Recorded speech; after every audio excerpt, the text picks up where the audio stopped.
The initial step involves combining wheat, flour, salt, and a teaspoon of oil in a mixing bowl. Water is gradually added to the dry ingredients while kneading the mixture. Kneading continues until a soft, pliable dough is formed. The kneaded dough should then rest for approximately 15-20 minutes. This resting period allows the gluten to develop, improving the dough's texture.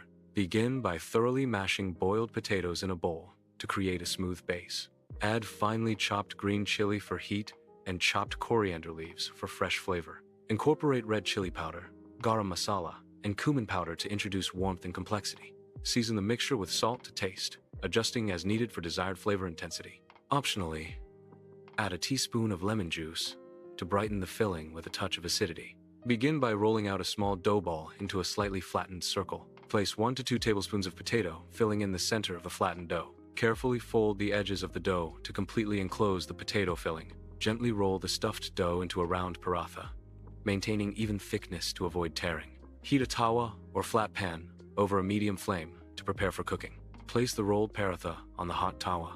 Cook one side until it turns a light brown color. Flip the paratha and apply ghee or oil on both sides for even cooking. Continue cooking until both sides are golden and crisp, ensuring the paratha is thoroughly cooked and the layers are well defined.